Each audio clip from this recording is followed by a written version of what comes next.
Alors Strian est un petit logiciel 2D fichtrement bien fait par Miroslav Stibor, qui est un docteur ingénieur civil. Alors quand vous ouvrez le logiciel sur Internet, il se peut qu'il vous dise que votre browser n'est pas à jour, mais bon, pour moi, ça ne change pas grand-chose. Et on va commencer directement à l'utiliser. Voilà, on va faire une barre. Donc dès que vous cliquez, vous construisez une structure.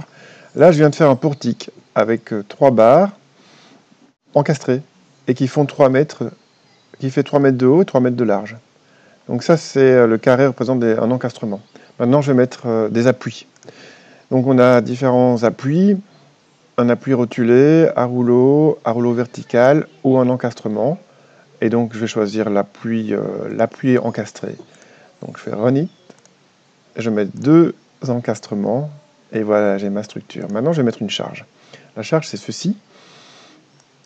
Je vais mettre une charge horizontale de 10 kN. Donc je vais mettre un angle de 90 degrés. On voit que j'ai des charges ponctuelles, des charges distribuées. C'est comme l'outil gomme, en fait, c'est pour supprimer les charges qu'on a fait.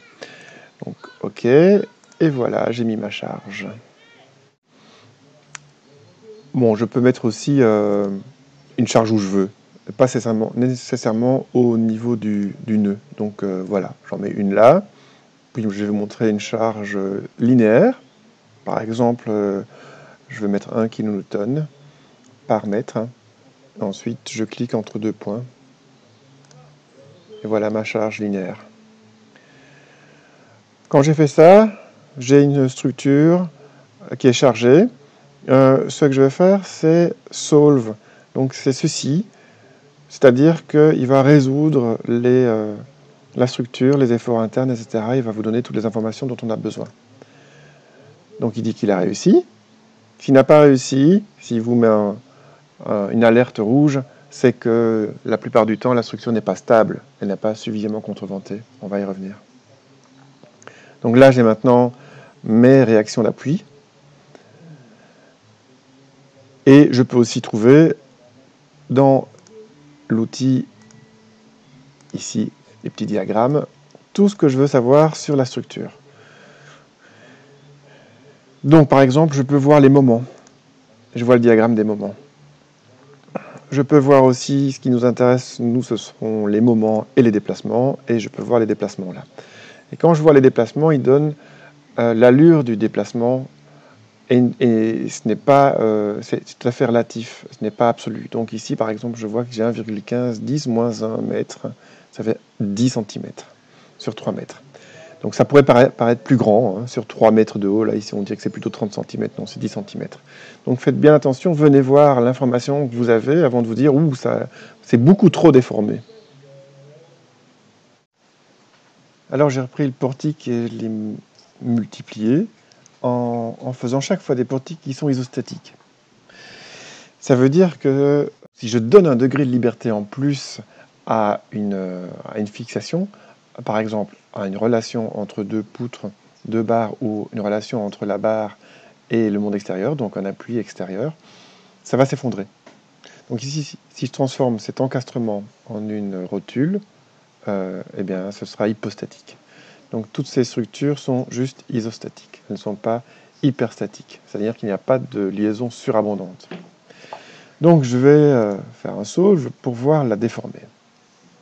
Donc voilà, on a les réactions d'appui et on a les déformées, et on voit qu'on a chaque fois des déformées différentes. Par exemple, si je prends le deuxième, là, on a un encastrement, et donc l'angle droit reste indéformable. Ce qui fait que la barre supérieure doit fléchir dans ce sens-ci, et la barre verticale dans ce sens-là. Si je prends le troisième cas, eh bien, on a une barre ici qui va être en compression. Et d'ailleurs, on va aller voir les efforts en compression et en traction. Voilà. On a ici représenté les efforts en compression sont négatifs. Donc si j'ai 10 kN ici qui poussent, nécessairement cette barre-ci sera en compression. Tout est rotulé hein, dans les deux cas du bas, les appuis et les relations entre les barres. Alors, dans le dernier cas, ce que je veux montrer, c'est l'usage des câbles.